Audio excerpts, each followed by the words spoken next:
What's going on, everybody? So today I wanted to go over and explain the pros and the cons of locking VTEC in on a daily driven car and what to expect. But before I do that, I went out and did a 30 psi pull, and I wanted to show you guys that real quick. So here it is.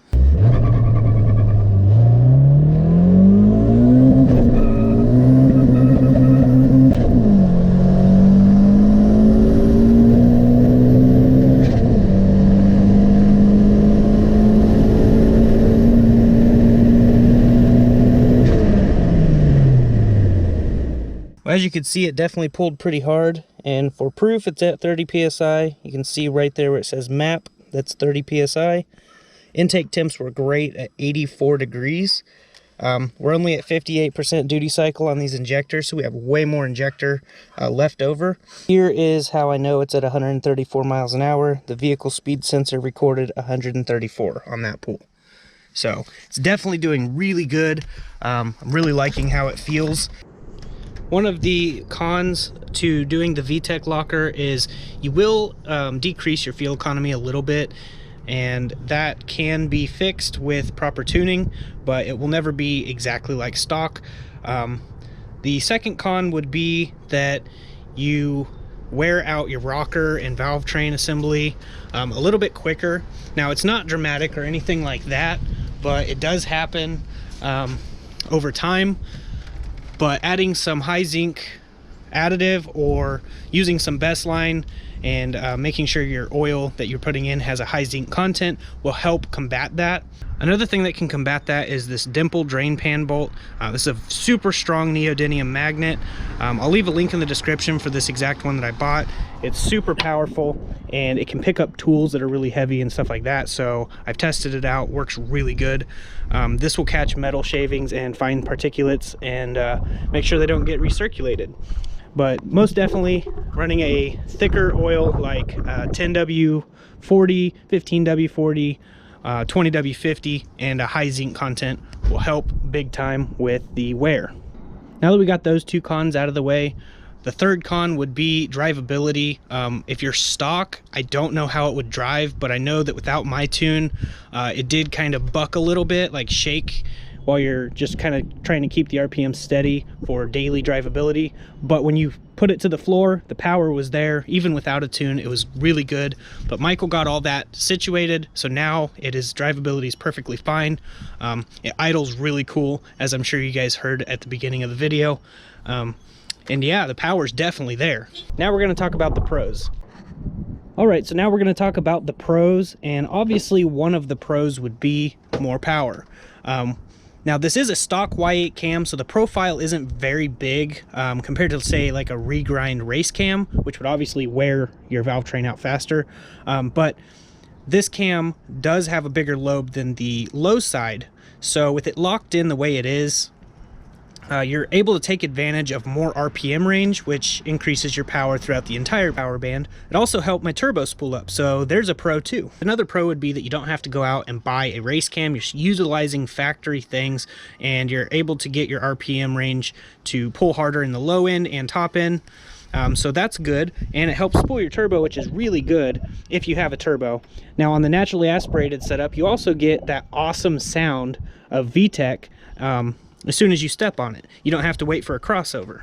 I mean, listen to this clip again.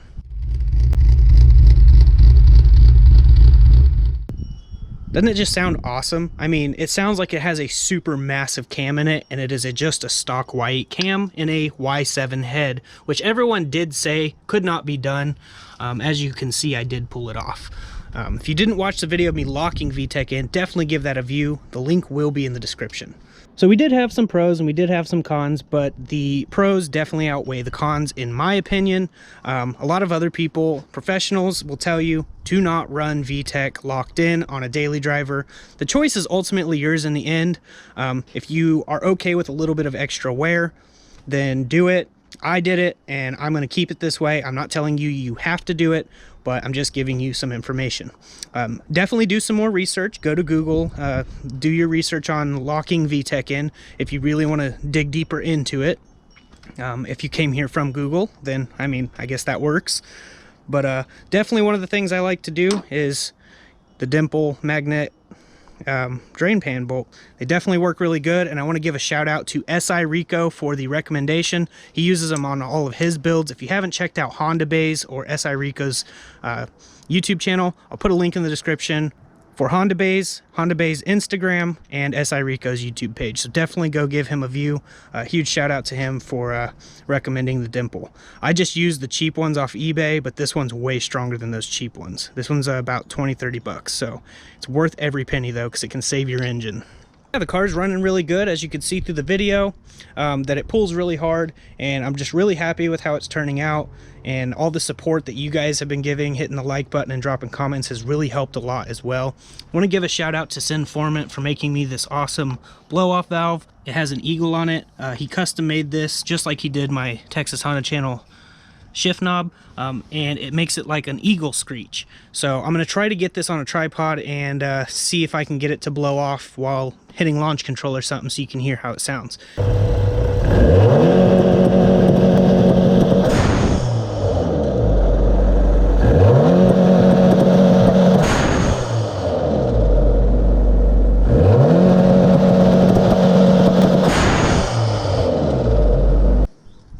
All right, so it sounded good. It just didn't do the eagle whistle. I think I need a little bit more PSI of boost whenever it blows off to do the eagle whistle, but it still sounds good and I like it. So thank you so much, Sinformant, for making that.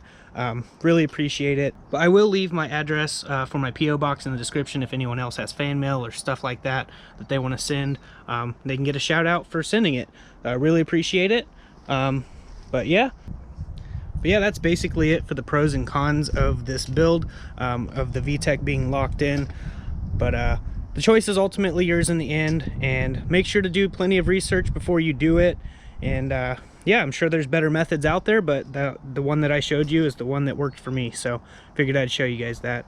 I hope you guys enjoyed the video. If you did, be sure to hit the like button, subscribe to the channel if you're new here, and check out my other videos, because I have way more videos similar to this one.